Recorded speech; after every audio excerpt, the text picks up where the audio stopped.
नमस्कार, सुप्रभात. मी प्रणिता बोरसे. आपण पाहत आहात TV9 मराठी आणि आता बुलेटिन मध्ये पाहूयात 36 जिल्हे 72 बातम्या. मुंबईतील रस्त्यांवर नव्यानं चर खोदकामास मनाई. वायू प्रदूषण नियंत्रणात आणण्यासाठी पालिकेच्या उपाययोजना. केवळ पाणी पुरवण्याच्या मुख्य जलवाहिनी गळतीच्या दुरुस्तीस परवानगी.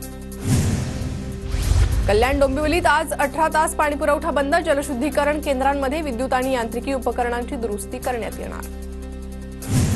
पाणीपुरवठा आणि कचरा मुक्त कसब्यासाठी अहवाल सादर करून तात्काळ कारवाई करा. महापालिकेतील विविध खाते प्रमुखांची भेट घेत कसब्याचे आमदार हेमंत रासने यांनी नागरिकांचे प्रश्न मांडले.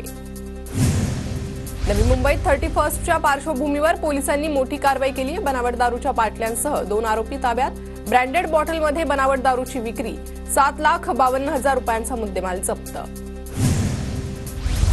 कोल्हापूरच्या इचलकरंजी नाकाबंदी दरम्यान 50 ते 55 वाहनधारकांवर पोलिसांची कारवाई. शिवाजीनगर, गावभाव, शहापूर आणि शहर वाहतूक पोलिसांकडून कारवाई. एक चोरीची दुचाकीही जप्त.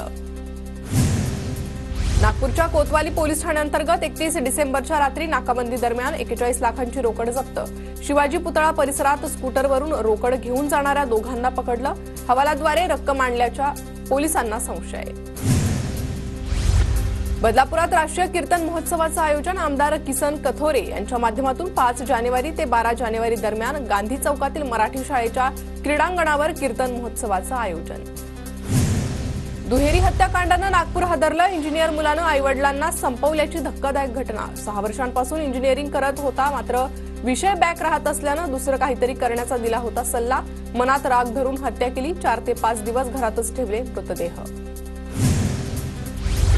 नागपुरातील कपिलनगर पोलीस स्टेशन हद्दीत हत्या प्रकरण. आरोपी मुलानं 5 दिवस बहिणीला स्वतःच्या घरी न नेता काकांच्या घरी नेलं. आई बाबा मेडिटेशनसाठी बँगलोरला गेल्याचं बहिणीला सांगत होता. पोलीस तपासात माहिती समोर. कल्याण अल्पवयीन मुलीवरील अत्याचार आणि हत्या प्रकरण. आरोपी विशाल गवळीला घेऊन पोलिसांचा शेगावात पंचनामा. हत्येनंतर आरोपी कुठे राहिला, कुणी मदत केली, त्या घटनास्थळाचा घेतला आढावा. कल्याणमधील आरोपी विशाल गवळीची आज पोलीस कोठडी संपणार. आज पुन्हा पुढील सुनावणीसाठी कोर्टात हजर केलं जाणार. कल्याण अल्पवयीन मुलीचं अपहरण, लैंगिक अत्याचार आणि हत्या प्रकरणातील आरोपी विशाल गवळीवर 2023 मध्ये दाखल होता पॉक्सो गुन्हा. गुन्ह्यात 90 दिवसात पोलिसांनी चार्जशीट न्यायालयात दाखल न केल्यानं कायद्याची पळवट काढत जामीन मिळवल्याची माहिती. संबंधित दोषींवर कारवाई होणार. जळगावच्या पाळधीतील राड्या प्रकरणी 7 संशयितांना 2 दिवसांची पोलीस कोठडी. 25 जणांविरोधात गुन्हा दाखल. गुलाबराव पाटलांच्या पत्नीच्या वाहनाचा धक्का लागल्याने झाला होता वाद. मंत्री गुलाबराव पाटलांच्या चालकाच्या तक्रारीनंतर गुन्हा दाखल. 3 आरोपींवर धरणगाव पोलिसात गुन्हा दाखल. पाळधी गावात वादानंतर देण्यात आली तक्रार. मुंबई बोट दुर्घटना प्रकरणातील नीलकमल बोट राजबंदर किनाऱ्यावर विविध शासकीय विभागाच्या अधिकाऱ्यांकडून बोटीची तपासणी होणार. नौदलाच्या अधिकाऱ्यांसह मुंबई पोलीस नीलकमल बोटीची तपासणी करणार. लोणावळ्यातील एकविरा गडावर मधमाशांचा भाविकांवर हल्ला. हुल्लडबाज भाविकांनी कलरधुराचे फटाके फोडल्यानं मधमाशांचा हल्ला. भाविकांची पळापळ, तर बहुतेक भाविकांना मधमाशांचा चावा.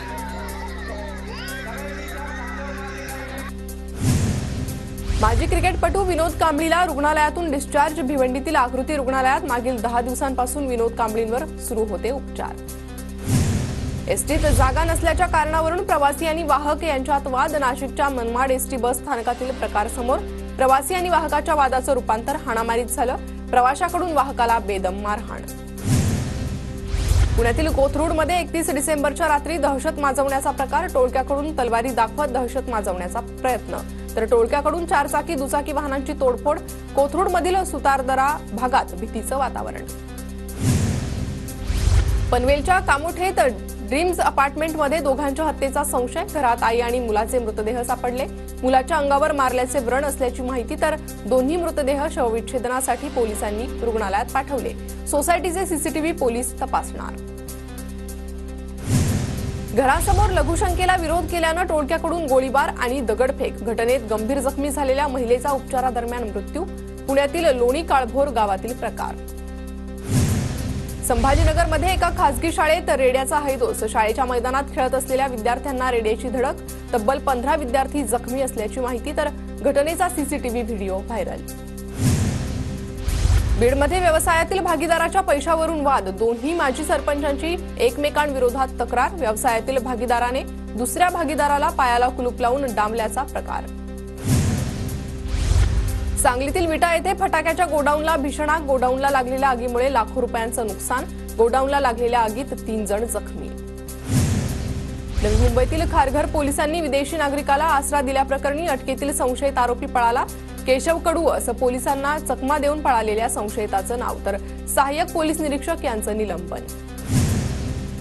वर्ध्याचे माजी खासदार रामदास तडस यांची कार्यतत्परता, रक्तबंबाळ अवस्थेत पडून असलेल्या युवकाला स्वतःच्या गाडीतून रुग्णालयात नेलं.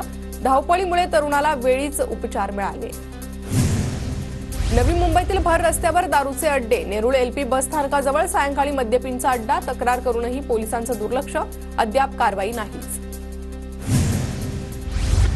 धुळ्यात केंद्र शासनाच्या सीसीआयच्या कपाशी केंद्रावर तब्बल 3 लाख क्विंटल कापसाची आतापर्यंत खरेदी. मात्र केंद्रावर शेतकऱ्यांसाठीच्या विविध किचकट अटींमुळे कापूस विकणं जिकिरीचं. आतापर्यंत शेतकऱ्यांना 7,400 पर्यंतचा दर. धुळ्यात शेतात मुबलक पाणी असल्यानं रब्बी पिकांमध्ये तण वाढले, मात्र मजुरांची कमतरता. मजुरांना फाटा देत शेतकऱ्याकडून शेतामध्ये कोळपणी सुरू.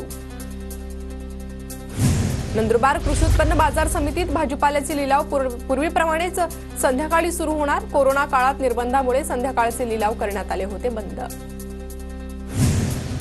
नंदुरबार जिल्ह्याला मंत्रिपद न मिळाल्यानं जिल्ह्यात पालकमंत्री भाजपचा देण्यात यावा, भाजप सरचिटणीस विजय चौधरी यांची मागणी. नंदुरबार जिल्ह्यात ऑक्टोबर महिन्यात लागवड करण्यात आलेल्या टरबूज काढणीला सुरुवात, मात्र वातावरणात सातत्यानं बदल होत असल्यानं पिकावर परिणाम होण्याची शक्यता. ऐन काढणीला आलेल्या टरबूजला तडा पडण्याचीही शक्यता. धुळे जिल्ह्यामध्ये गेल्या 15 दिवसांपासून वातावरणात सातत्यानं बदल, भाजीपाला उत्पादक शेतकरी अडचणीत. वातावरणातील बदल आणि रोज पडत असलेल्या धुक्यामुळे शेवगा बागेवर बुरशीजन्य रोगाचा प्रादुर्भाव. सोलापूर जिल्ह्यातील माढा शहरातील आनंद सातपुते या व्यापाऱ्याच्या सतर्कतेमुळे आगीची मोठी घटना टळली. ऐनवेळी नगरपंचायतीची अग्निशमन यंत्रणा कामी आली, सतर्कतेमुळे नुकसान टळलं. लाखो भीम अनुयायांकडून भीमा कोरेगावमध्ये विजय स्तंभाला अभिवादन, भीमा कोरेगावच्या शौर्य गाथेला 207 वर्ष पूर्ण. बच्चू कडू यांनी अभिनेता नाना पाटेकर यांची भेट घेतली. नाना पाटेकरांच्या पुण्यातील निवासस्थानी वाढदिवसाच्या शुभेच्छा देण्यासाठी भेट घेतली. आमदार नरेंद्र भोंडेकरांनी भंडाऱ्यातील पवनी तहसील कार्यालयात बैठक घेतली. तालुक्यात पुन्हा पूरसदृश्य स्थिती निर्माण न होण्यासाठी उपाययोजना करणार. मस्साजोगमधील ग्रामस्थांचं सामूहिक जलसमाधी आंदोलन मागे, आरोपींना लवकर अटक करण्याच्या पोलिसांचं आश्वासन. वाल्मिक कराडवर 302चा गुन्हा दाखल करण्याचीही मागणी.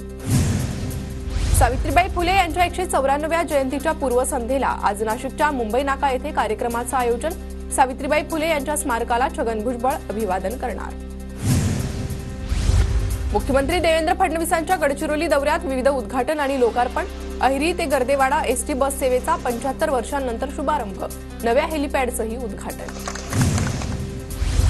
गडचिरोलीतील 11 नक्षलवाद्यांचं मुख्यमंत्र्यांसमोर आत्मसमर्पण, 8 महिला आणि 3 पुरुषांचा समावेश. आत्मसमर्पण करणाऱ्यांना पुनर्वसनासाठी लाखोंची रक्कम, 38 वर्ष नक्षली कारवायांमध्ये होता सहभाग. केंद्रीय कृषी मंत्री शिवराज सिंग चौहान आज नाशिक दौऱ्यावर. साई दर्शन, शनी दर्शन आणि त्र्यंबकेश्वर येथे ज्योतिर्लिंगाचं दर्शन घेणार. मुक्त विद्यापीठात होणाऱ्या कार्यक्रमाला कृषी मंत्री माणिकराव कोकाटेही उपस्थित राहणार. खासदार चंद्रशेखर आझाद आज परभणीत येणार. न्यायालयीन कोठडीत मृत्यू झालेल्या सोमनाथ सूर्यवंशी यांच्या कुटुंबियांची भेट घेणार, तर आंबेडकरी चळवळीतील नेते विजय वाकोडेंच्याही घरी भेट घेणार. शरद पवारांच्या वाढदिवसानिमित्त बारामतीत कुस्ती स्पर्धेचं आयोजन. 4 जानेवारीला शारदा प्रांगणात कुस्त्यांचा थरार पाहायला मिळणार.